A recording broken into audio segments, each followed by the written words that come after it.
Новий навчальний рік розпочався у київському центрі «Кримська родина». Центр відкрили 2014-го, одразу після анексії Криму Росією.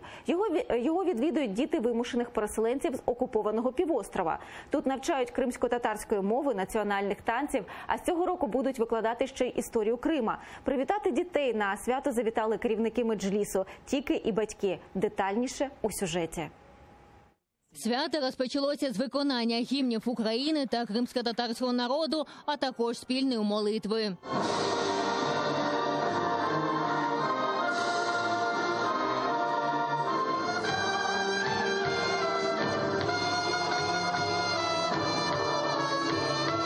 Відкривають свято дитячі виступи. Хлопці та дівчата у національних костюмах. Усі неабияк переживають перед виступом. Останні кілька тижнів разом з батьками вчили вірші.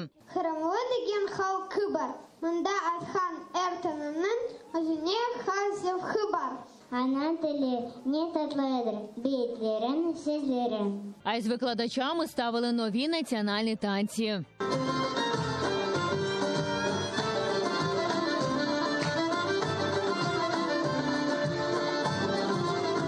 Культурний центр «Кримська родина» відкрився 2014-го, одразу після анексії Криму Росією.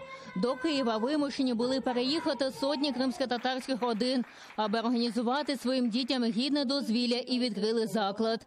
Керівник центру Аніфія Крутієва радіє, що 4 роки тому в її ідею повірила та підтримала директор столичної школи 165 Людмила Вашкулат. Саме тут центру надали приміщення. Спочатку на заняття ходили лише 7 дітей. Нині тут навчаються 8 десятків учнів.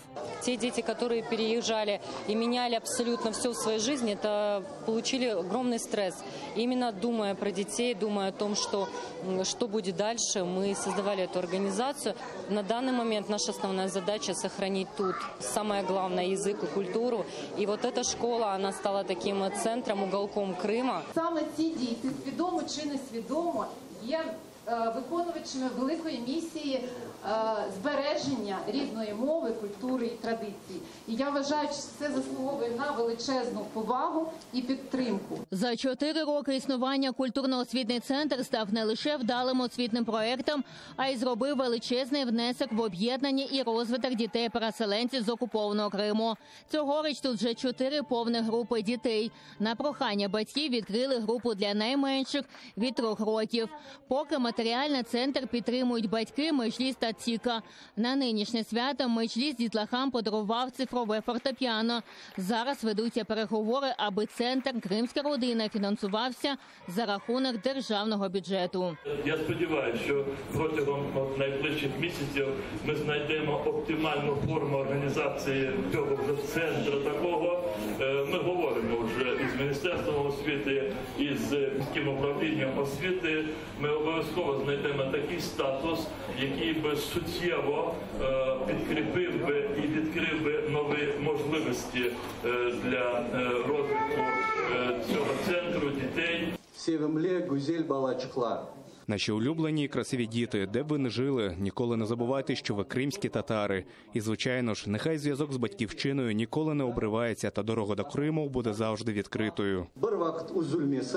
У центрі працюють 7 педагогів, які викладають дітям кримсько-татарську мову та літературу, навчають національних пісень та танців. Цього року серед дисциплін з'явиться і історія Криму. Навчання проходить 2 рази на тиждень – в середу та в суботу. Серед учнів є і діти військовослужбовців, які захищають Україну на Сході. Це праздник, на самом деле, сьогодні не тільки для дітей, це для кожного взрослого праздник. Праздник єдинення, праздник нашого об'єднання, праздник нашого язика, праздник нашей культуры. Безусловно, это очень важное событие. Не только для каждого крымско-татара, но и в целом для Украины. Это очень важный день, на самом деле, не только для меня и моей семьи, а для всех нас, которые находятся сейчас вдалеке от Родины, понимаете? Это частичка, как островок нашего Крыма здесь, в Киеве. Ельвіна Сідбулаєва, Максим Кадраценко, Заман, АТР.